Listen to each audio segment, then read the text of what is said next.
Michel Cazenave a publié en 1969 son premier livre sur Tristan et Iseult, dans lequel il ouvre un peu la voie pour essayer de penser l'amour, l'amour fou, être le sens d'être amoureux dans sa démesure, en essayant de retrouver l'entente de l'amour. Et par bien des aspects, il a ouvert le chemin. Et c'est donc 1969. C'est donc une très grande joie et un très grand honneur que vous soyez là avec nous ce matin. Vous avez lu mon livre et à partir de là, vous avez accepté de dire quelques mots. Merci beaucoup. Je n'y comprenais rien, je pense, et c'est la fréquentation de Fabrice Midal qui m'a fait comprendre ce qu'il était réellement, et que donc il fallait l'entendre d'une manière tout à fait différente dont on l'entend d'habitude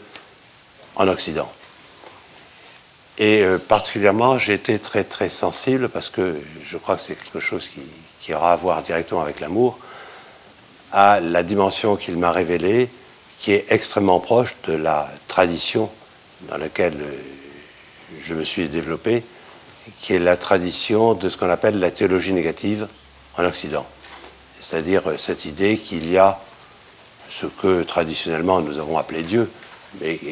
que, quant à moi, je préfère plutôt appeler l'absolu ou la réalité ultime, ou la réalité première,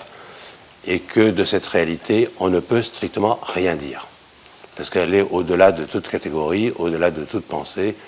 au-delà de toute appréhension. Bon, ce que j'avais déjà trouvé dans le Tao Te Ching de Lao Tzu, le Tao que l'on peut nommer n'est pas le Tao, ou ce que l'on trouve justement dès l'origine de la théologie négative en Occident. Et c'est ce que j'aime toujours rappeler, cette parole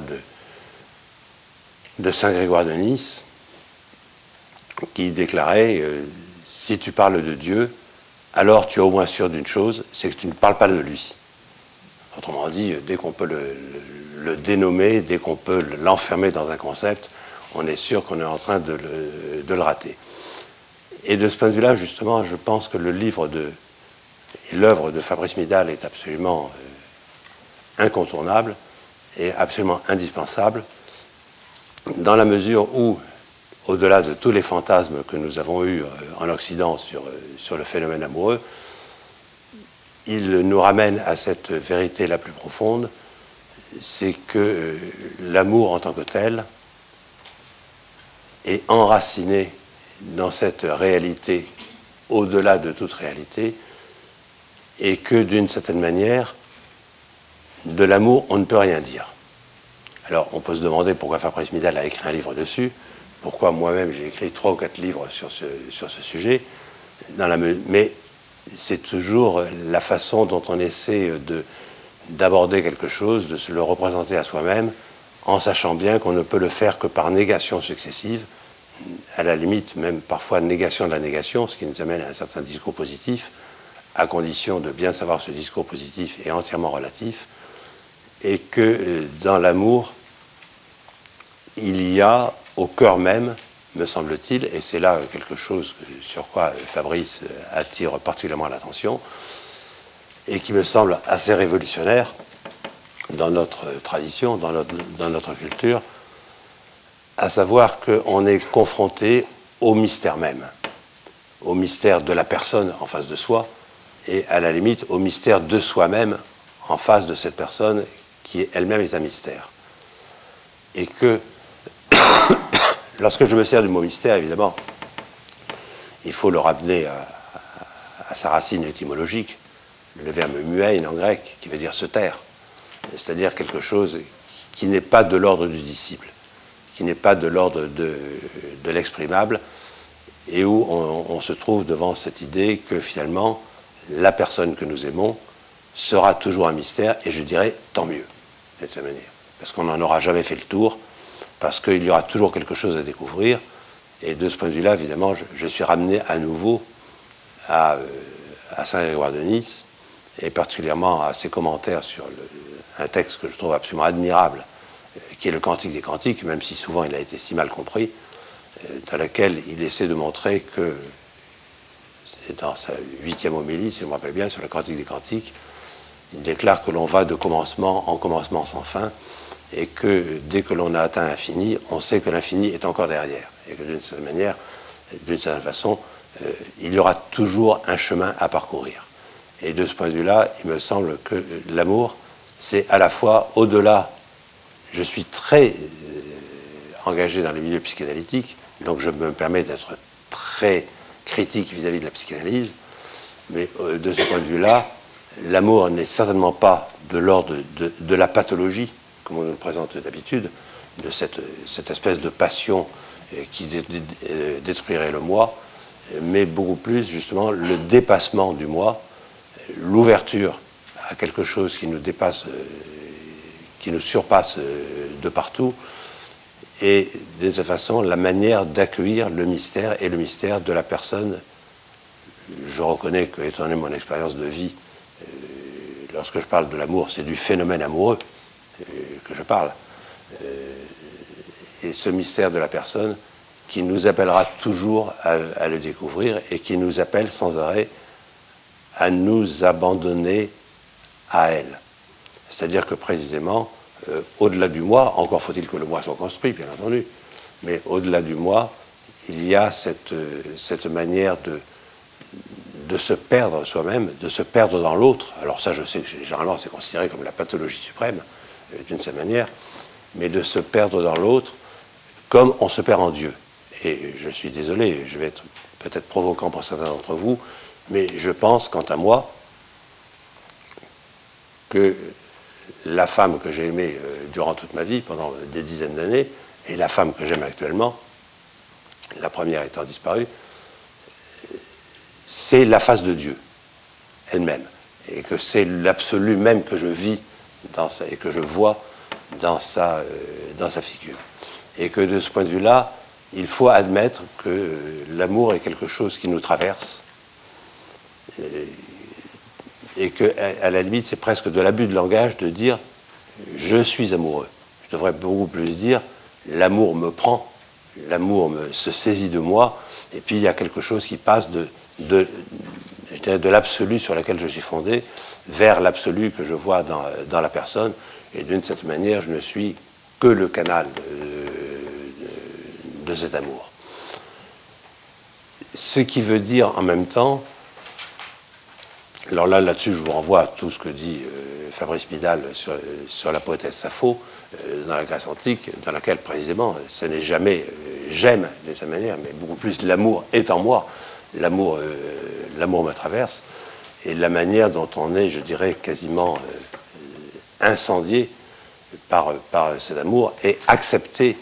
que l'incendie nous dévore, d'une certaine manière. Accepter que l'incendie nous dévore, c'est-à-dire que comment nous nous abandonnons nous-mêmes, au sens le plus strict du terme, pour n'être plus que l'ouverture, et l'ouverture aux choses les plus quotidiennes, les plus banales de l'autre. Je me rappelle un jour où j'étais interviewé par une journaliste, et dans lequel je lui expliquais que je trouvais que ma femme était d'une beauté absolument insondable lorsque le matin je la voyais se laver les dents à côté de moi. Et je me rappelle le journaliste me regardant avec des grands yeux en disant « mais comment pouvez-vous la trouver belle ?» Il s'agissait de comprendre que dans le moindre geste, dans la moindre manière dont se conduit l'autre, il y a justement un reflet de cet absolu. Il y a un reflet de cet absolu que je ne peux définir que par le vide, dans la mesure où le vide est plein de toutes les potentialités, et que justement ça fait venir en moi toutes les potentialités qui éventuellement dormaient à l'intérieur de mon cœur, dans la mesure où je pense que notre personnalité réelle, vous voyez, bon, je parle d'une manière très très personnelle, mais notre personnalité réelle, notre je véritable, en réalité, ce n'est pas moi, précisément. Autrement dit, bon, je vais reprendre la parole du poète tellement connu, comme disait Rimbaud, je est un autre que je modifierai un petit peu en disant je est de l'autre. de cette manière, et de l'autre, auquel j'ai la faiblesse de mettre un grand A majuscule. Et en même temps, cela nous amène à cette considération de remettre en question, je dirais, toute la tradition culturelle de l'Occident sur l'amour. Dans la mesure où nous avons été fondés, mais ça, Fabrice Midal le rappelle merveilleusement bien, nous avons été fondés sur la distinction qui est devenue quasiment canonique, sur la distinction introduite par un certain nombre de théologiens chrétiens entre l'éros, d'une part, l'amour qui relève de la Vénus vulgaire, comme on dit, de l'Aphrodite vulgaire, et puis l'agapé, qui serait l'Aphrodite céleste, et qui serait la manière dont nous quittons nous-mêmes afin d'être entièrement ouverts au souffle de, je dirais, grand X, de cette manière. Bon, et là-dessus, il faut quand même se rappeler que cette distinction entre Eros et Agapé, qui a eu tellement de succès chez nous, je me rappelle encore un séminaire de quelqu'un que j'ai suivi quand j'étais à l'école normale, pour qui j'ai une très grande tendresse, qui est Jacques Lacan, qui se renvoie à nouveau à toutes les études, particulièrement de la théologie chrétienne, en faisant bien la distinction entre Eros et Agapé. Il faut savoir que cette distinction est en réalité une distinction qui est historiquement datée, c'est-à-dire au moment où les savants juifs hellénisés à Alexandrie traduisent le texte hébreu en grec, dans ce qu'on appelle la Septante, et où ils ont introduit la différence entre Eros et Agapé dans la mesure où ils ne pouvaient pas supporter que l'amour d'un homme pour une femme et que l'amour d'un être humain pour Dieu puisse être traduit par les mêmes mots. Or, dans les textes originaux, on s'aperçoit qu'il s'agit exactement du même terme. Et que c'est une distinction qui a été inventée absolument de toute pièce. Et ce pourquoi je plaide, et il m'a semblé comprendre que c'était exactement ce que disait Fabrice Midal, ce pourquoi je plaide, c'est de dire Eros et Agapé, c'est en réalité les deux figures exactement de la même réalité. De la même réalité dans laquelle on se laisse emporter, on accepte de ne plus être, et de ce point de vue-là, on est très très proche de tout ce que rappelle Fabrice Midal précisément sur ce qui va être le fleuron, me semble-t-il, de la théologie négative dans notre tradition à nous, c'est-à-dire la doctrine du pur amour à la fin du XVIIe siècle, préparée par quelqu'un comme le cardinal de Bérulle, mais qui va trouver toute son efflorescence avec le couple mystique, si on peut dire, entre Fénelon d'une part et Madame Guyon de l'autre, c'est-à-dire l'abandonnement de tout soi-même, en quelque sorte, et la confiance, et je dirais la confiance absolue. Alors évidemment, un psy me dirait, vous prenez beaucoup de risques. Mais est-ce qu'on vit si on ne prend pas de risques? La confiance absolue que l'on fait à l'autre. Ce qui veut dire en même temps, dans nos termes à nous, ce qui veut dire en même temps que l'on prend le risque de la fusion. Alors je sais qu'en ce moment, je prononce un mot absolument obscène, d'une certaine manière, puisque la fusion, c'est justement ce qu'il faut absolument éviter, ou sinon, on est quasiment bon pour l'hôpital psychiatrique. Et il me semble qu'il faut s'entendre sur ce mot de fusion. Je veux dire par là, je suis très frappé. Vous savez, je suis sorti il y a très très longtemps de l'église chrétienne dans laquelle j'avais été élevé. Mais il me semble qu'il y a quand même quelque chose d'absolument extraordinaire dont je me réclame dans la tradition chrétienne, qui est la notion de la Trinité, à condition qu'on la comprenne bien. La notion de la Trinité, c'est-à-dire l'idée que plusieurs personnes peuvent être une et que pourtant elles sont différentes les unes des autres. Autrement dit, dans laquelle on est dans la fusion, et où c'est la fusion qui permet de différencier. C'est-à-dire, bon, dans le christianisme, évidemment, la figure du Père, encore que sur la figure du Père, j'aurais beaucoup de choses à dire. Bon, je vous en fais grâce pour l'instant. La figure du Père, la figure du Fils, et la figure de ce qui relie le Père au Fils, c'est-à-dire l'Esprit Saint. Ce qui d'ailleurs rejoint en grande partie la théologie mystique de l'islam, lorsque les grands théologiens du soufisme déclarent qu'il y a l'amant, l'aimé et l'amour, et que tout cela, c'est la même chose. C'est la même chose, et pourtant, ce n'est pas exactement la même chose. Autrement dit, c'est l'unité, si l'unité est véritablement pensée, qui crée la différence, et c'est la différence qui permet de penser l'unité. Autrement dit, il y a une réalité, et en même temps, il y a au moins deux personnes et la relation d'amour entre ces deux personnes. Et de ce point de vue-là, c'est vrai que cette relation d'amour, ce que dans la tradition on appelle l'Esprit Saint, mais là aussi il faudrait examiner de beaucoup plus près, est en réalité le souffle qui circule entre les deux personnes, entre l'amant et l'aimé. Et là-dessus, évidemment, ce n'est pas pour rien qu'à nouveau, c'est dans un commentaire sur le Cantique des Cantiques, on retrouve la parole de saint Bernard de Clairvaux dans ses homélies, dans ses sermons sur le Cantique des Cantiques, dans lequel il déclare que l'Esprit Saint est le baiser du Père avec le Fils. C'est-à-dire justement cet échange d'énergie qui à la fois affirme l'unité et qui à la fois affirme la différence. Et dans le phénomène amoureux, dans l'amour, mais au-delà même du phénomène amoureux entre un homme et une femme, tel que j'ai pu le vivre, mais me semble-t-il dans le phénomène amoureux vis-à-vis de toute personne humaine quelle qu'elle soit, et même vis-à-vis de la nature, et même vis-à-vis des animaux, même vis-à-vis des végétaux, même vis-à-vis des minéraux, éventuellement, il y a cette idée que, bon, je vais le reprendre simplement au niveau homme-femme, elle et moi, nous sommes un, et parce que nous sommes totalement un, et un qui ne peut se penser que si on se réfère à toute la tradition, sur laquelle l'un ne peut être posé que si on pose d'abord un nain qui n'est pas, un en deçà de l'un, justement là où nous atteignons au mystère, là où nous atteignons à cet absolu que l'on ne peut pas définir, que si nous sommes un, nous ne sommes un que parce que nous sommes deux. Et là-dessus,